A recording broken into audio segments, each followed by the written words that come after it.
बांग्लादेश में हो रहे हिंदुओं पर अत्याचार पर विपक्ष चुप है। विपक्ष की ओर से कोई बयान नहीं आया है।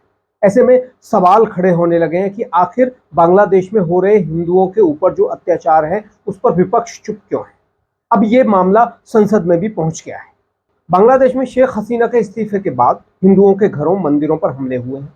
कुछ अल्पसंख्यक भारत बांग्लादेश बॉर्डर पर पहुंचे हैं अपना घर बार छोड़कर। उनका कहना है कि हमें भारत के हिंदुओं से ही उम्मीद है।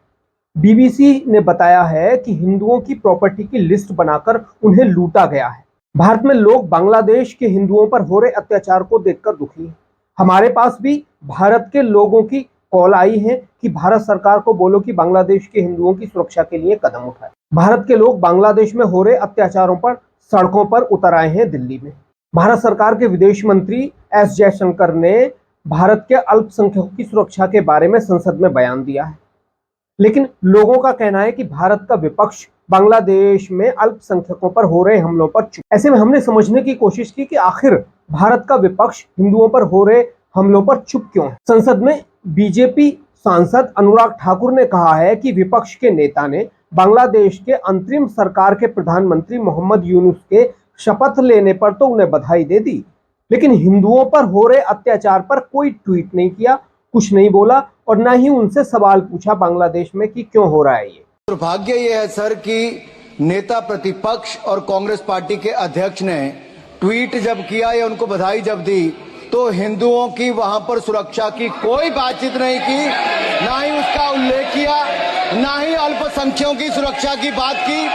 ऐसी कौन सी मजबूरी थी कि ये लोग वहां पर हिंदुओं और अल्पसंख्यकों की सुरक्षा की बात भी नहीं कर सके।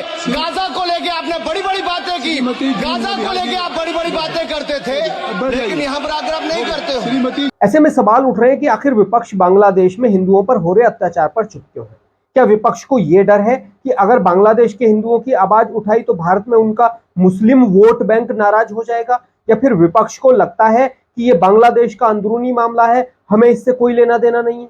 लेकिन यही विपक्ष फिलिस्तीन पर खूब ट्वीट और बात करता है। ऐसे में सवाल यह है कि क्या आखिर विपक्ष के लोग हिंदुओं पर होने वाले अत्याचार पर चुप रहते हैं कि हमारा हिंदुओं से कोई लेना देना नहीं है। सबसे पहले बात करते हैं विपक्ष के नेता, जो कि लोकसभा में विपक्ष के नेता हैं राहुल गांधी। राहुल गांधी लगातार फिलिस्तीन पर ट्वीट करते रहे हैं और फिलिस्तीन का मुद्दा उठाते रहे हैं, उठाना भी चाहिए। लेकिन क्या बांग्लादेश में उसी तरह का जो अत्याचार हो रहा है हिंदुओं पर, उस पर नहीं बोल सकते थे? क्या बांग्लादेश में हो रहे हिंदुओं के अत्याचार पर इनका कोई लेना देना नहीं है? क्या बांग्लादेश के जो हिंदू हैं वो ऐसे ही अत्याचार सहते रहेंगे, उनकी कोई आवाज उठाने वाला नहीं है?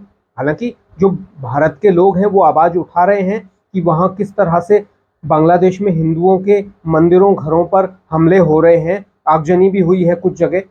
तो क्या भारत में विपक्ष इसलिए चुप है कि उसका हिंदुओं से कोई लेना देना नहीं है? अखिलेश यादव है, अखिलेश यादव का कोई ट्वीट अगर आपको कहीं दिखे कि हिंदुओं पर अत्याचार हो रहे हैं बांग्लादेश में तो हमें बताएं। कोई एक ट्वीट नहीं आया। ममता बनर्जी ने यह कहा है कि हम बांग्लादेश की स्थिति पर नजर रखे हुए हैं और केंद्र सरकार निर्णय लेगी, उन्होंने इतना जरूर कहा है, लेकिन बांग्लादेश के हिंदुओं जो अल्पसंख्यक हैं वहां, उनके बारे में कुछ नहीं कहा। बांग्लादेश में लगातार हिंदू कम होते जा रहे हैं और इन हमलों के बाद तो शायद ही वहां हिंदू रहे, क्योंकि जिस तरह से मामला तो था शेख हसीना के खिलाफ, लेकिन टारगेट किया गया हिंदुओं को। मामला तो था वहां की जो सरकार थी उसके खिलाफ, लेकिन टारगेट किया गया हिंदुओं को। आखिर हिंदू क्यों टारगेट किए जाते हैं? कई लोगों का कहना है कि जिस तरह से उनके घरों को, यानी हिंदू अल्पसंख्यकों के घरों को लूटा गया है, वो पहले से ही सुनियोजित था। बीबीसी हिंदी ने यह बताया है कि हमें बताया है कि कुछ लोगों ने कि हिंदुओं की प्रॉपर्टी की लिस्ट बनाई गई है और उस लिस्ट को बनाकर भीड़ उस संपत्ति को लूटती है। आपको बता दें कि पहले ही बांग्लादेश एक मुस्लिम राष्ट्र है और वहां का जो मान्यता प्राप्त धर्म है उसे इस्लाम कर दिया गया है। जब बांग्लादेश बना था, यानी कि पाकिस्तान से आजाद हुआ था, पूर्वी पाकिस्तान टूटा था, तो उस वक्त बांग्लादेश में हिंदुओं की जो पॉपुलेशन थी वो करीब 30% थी।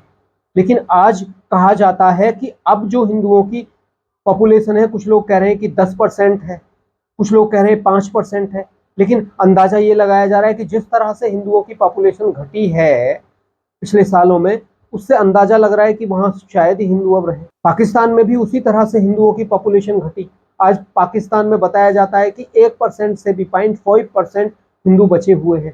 बांग्लादेश में भी कभी 30% हिंदू हुआ करते थे, लेकिन आज 5% हिंदू बचे हैं। बांग्लादेश के कुछ हिंदुओं ने भी हमसे बांग्लादेश के जो हिंदू हैं, जो अल्पसंख्यक हैं, वो भारत बांग्लादेश बॉर्डर पर आए हुए हैं। कुछ उनमें बताया जाता है कि 1000 से ज्यादा लोग हैं। वो कह रहे हैं कि भारत के हिंदुओं से ही हमें आस है, वो हमारी आवाज उठाएंगे दुनिया में, तभी हमें कुछ उम्मीद है कि हम बच सकते हैं। जो 1000 के करीबन लोग आए हुए हैं, जो मीडिया रिपोर्ट्स हैं वो बता रही हैं कि भारत बांग्लादेश बॉर्डर पर जो लोग आए हैं वो ऐसे ही नहीं आए हैं।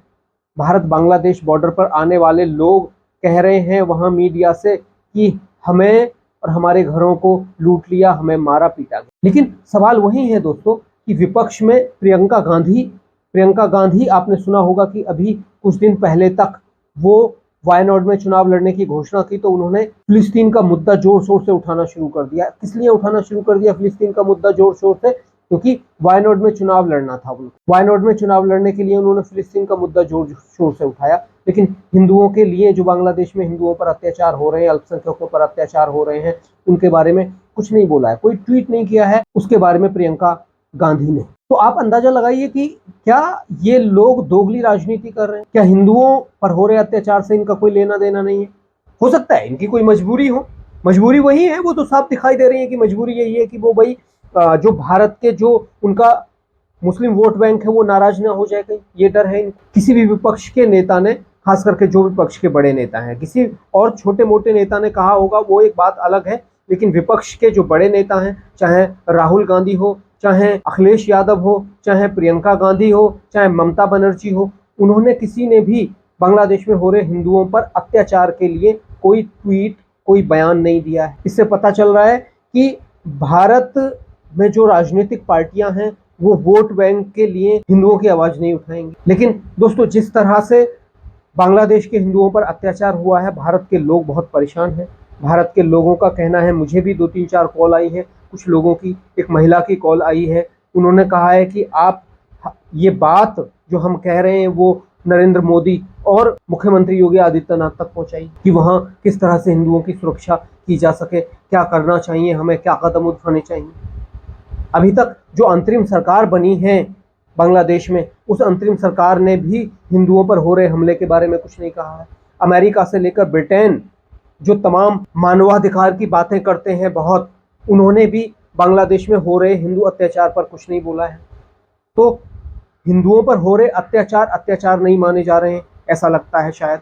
हिंदुओं पर होने वाला जो अत्याचार है उसको ये तथाकथित विपक्ष से लेकर पश्चिमी देश भी उसको अत्याचार नहीं मानते हैं। ये क्या दोगली राजनीति नहीं है? क्या ये दोहरी नीति नहीं है? क्या हिंदुओं पर हो रहे अत्याचार नहीं होते हैं? बांग्लादेश, पाकिस्तान, अफगानिस्तान में हिंदुओं पर खूब अत्याचार हुए, लेकिन किसी ने कोई नहीं उठाया। यूएनओ ने कोई बयान नहीं दिया है। संयुक्त राष्ट्र संघ भारत में अगर थोड़ा सा भी कुछ मामला होता है तो एकदम से बयान आ जाता है, अमेरिका का भी बयान आ जाता है, लेकिन अमेरिका की ओर से वहां जो प्रेस ब्रीफिंग है उसमें किसी ने कुछ नहीं बोला है। इससे अंदाजा लगा सकते हैं आप कि हिंदुओं पर होने वाले अत्याचार पर ये लोग क्यों चुप रहते हैं, इसकी वजह क्या है। शायद ये वजह हो सकती है कि इनको हिंदुओं पर हो रहे अत्याचार से कोई लेना देना ना हो, या हिंदुओं पर अत्याचार जो होता है उसके कोई मानवाधिकार नहीं है। कभी उस आवाज को नहीं उठाते हैं ये लोग। क्यों नहीं उठाते हैं? आप लोग सोचिए, आप बताइए क्यों नहीं उठाते हैं? क्या मजबूरी है इनकी या कोई राजनीति है? कनाडा में हो रहे हिंदू अत्याचार पर ये लोग चुप रहते हैं। कनाडा में आप सबने देखा कि किस तरह से कनाडा में जो हिंदू हैं उनके मंदिरों पर हिंसक नारे लिखे गए हैं और उनको धमकी दी जाती है। लेकिन कनाडा से लेकर अमेरिका तक, ब्रिटेन तक सभी चुप रहते हैं। क्यों चुप रहते हैं? क्या मजबूरी है इनकी? मजबूरी नहीं है दोस्तों, ये नहीं चाहते कि हिंदू मजबूत हो, भारत मजबूत हो। ये नहीं चाहते कि जो भारत के लोग हैं वो आगे बढ़ें। इन्हें कोई मतलब नहीं है। इनके जो मानवाधिकार हैं वो एक एजेंडे पे चलते हैं। इनके जो मानवाधिकार हैं वो सिर्फ ये दिखाते हैं कि हम दुनिया भर में किस तरह से राज कर सकते हैं। इनको लगता है कि हाँ, ये जैसे ही थोड़ा सा अगर कहीं मुस्लिमों पर कोई हमले अत्याचार की बात आती है तो यूएनओ से लेकर अमेरिका सारे कूद पड़ते हैं। लेकिन बांग्लादेश में कोई नहीं बोला है। तो क्यों नहीं बोल रहे हैं? क्या दोगली राजनीति है इनकी? आप भी बताइए। आज के लिए इतना ही। नमस्कार, जय हिंद।